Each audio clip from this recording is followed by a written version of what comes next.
Всем большой привет, дорогие мои зрители! Сегодня я предлагаю приготовить традиционный итальянский хлеб, который называется чиабатта. Уже был один рецепт на канале, вы можете посмотреть его вот по ссылочке здесь. Это будет рецепт упрощенный, все будет намного проще и быстрее, без всяких заморочек. 15 граммов живых дрожжей или 5 граммов сухих быстродействующих. 1 чайная ложка сахара. Если вы не хотите, то сахар можно не добавлять. Я добавляю сахар для баланса вкусов, потому что он хорошо играет с солью. И так, мне кажется, хлеб получается вкуснее, нежели если готовить его без сахара. Перемешиваем.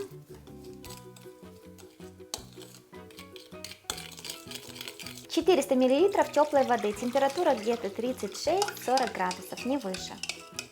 Всего здесь у меня 500 граммов муки. Сейчас я хочу сделать опару, чтобы проверить активность дрожжей, хотя я и так знаю, что дрожжи у меня свежие, но чтобы вам показать, как должны вести себя свежие дрожжи. Поэтому я добавлю из этого количества где-то 6 столовых ложек муки с горкой. Важно делать опару, если вы не уверены в качестве своих дрожжей и в их сроке годности, чтобы не перевести муку всю и чтобы не потратить свое время зря.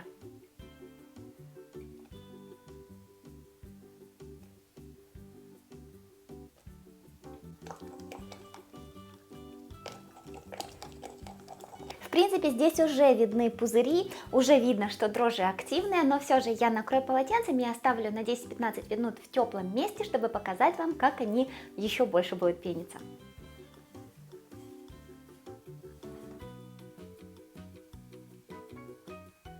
Посмотрите, как хорошо пузырится тесто, это означает, что дрожжи хорошие.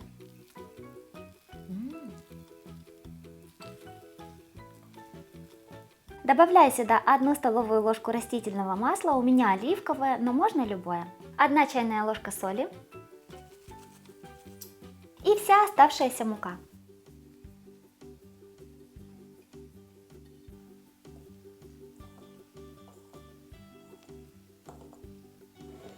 Вымешиваем тесто, очень удобно это делать при помощи вот такого вот шпателя, буквально 3-4 минуты до полной однородности. Если у вас есть миксер с насадкой крюки, то очень легко и просто можно это сделать миксером, потому что тесто, как вы видите, очень жидкое.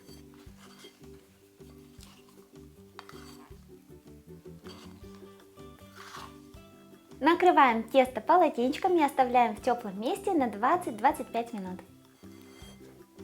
Пришло время первого складывания. Смачиваем руки в воде и складываем тесто 4, 6 или 8 раз. Чем больше, тем понятное дело, что лучше. Тесто очень жидкое, поэтому вымешивать мы его не будем, а будем именно складывать. Это такая технология при работе с очень жидким тестом.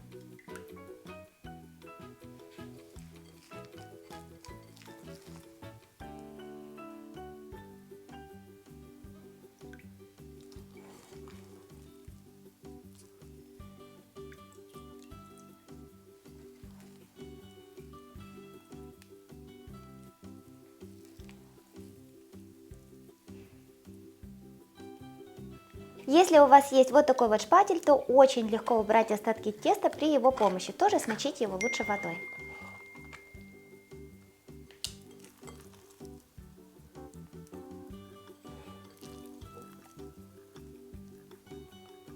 Накрываем полотенцем и подождем еще 20 минут и сделаем второе складывание. Пришло время второго складывания.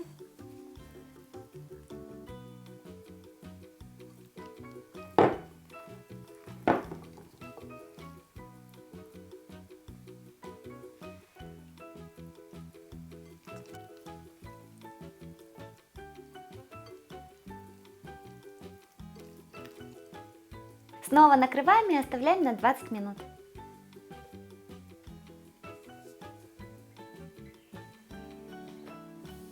С каждым разом вы будете видеть, как меняется тесто, становится более эластичным и лучше отходит от стенок формы.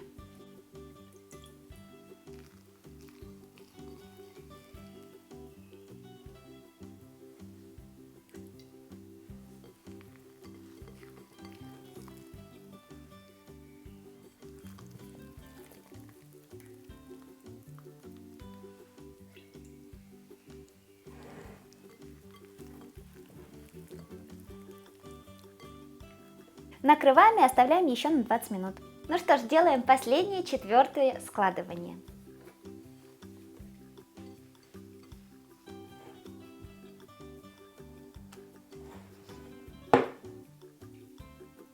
Тесто уже не так липнет, поэтому можно сделать это складывание, не смачивая руки водой.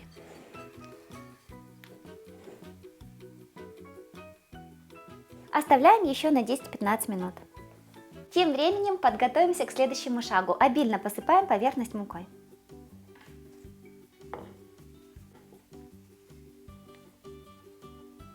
В классическом рецепте чиабатты расстойку делают на полотенце для того, чтобы у нее получился очень красивый рисунок. В этом рецепте мы этот шаг пропускаем, чтобы упростить рецепт, но если вы хотите сделать расстойку на полотенце, то вы можете посмотреть вот это видео здесь по ссылочке, которое с классической чиабаттой, и сделать расстойку на полотенце. Тогда получается очень красивый рисунок на поверхности чиабатты. Через 15 минут перекладываем тесто на муку.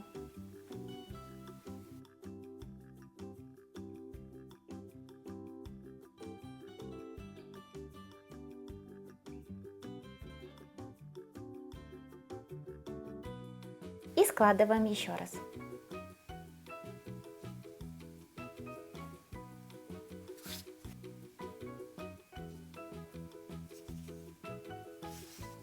Посмотрите, какое тесто живое.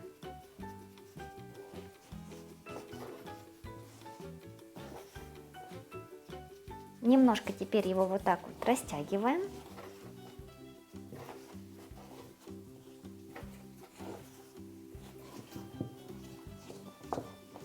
Можно разделить на 2 длинные чиабатты, на 4 части или даже на 8 частей. Сверху посыплю мукой.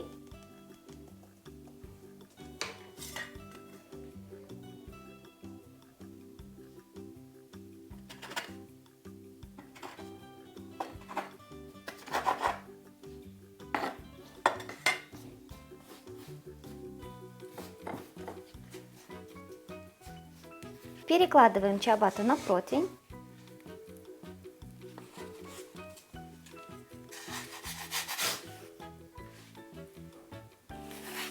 Тыльную часть руки посыпаем мукой.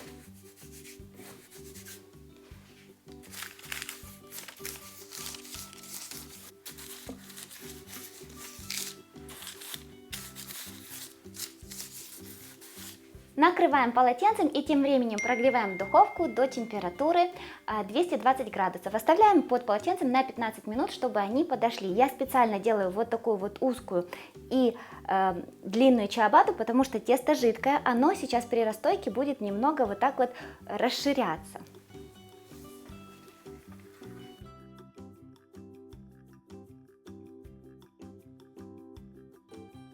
Ставим выпекаться в прогретую духовку до температуры 220 градусов приблизительно на 22-25 минут.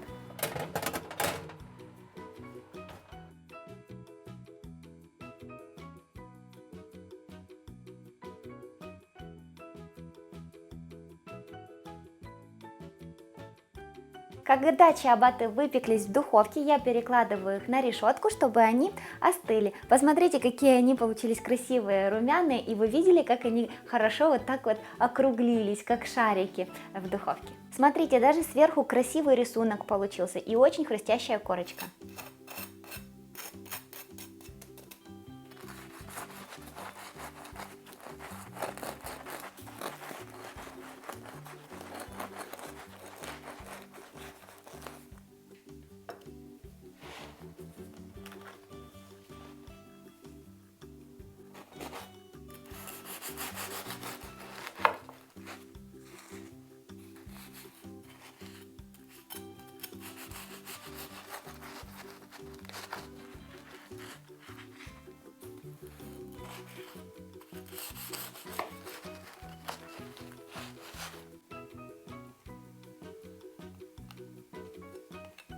Пробуем.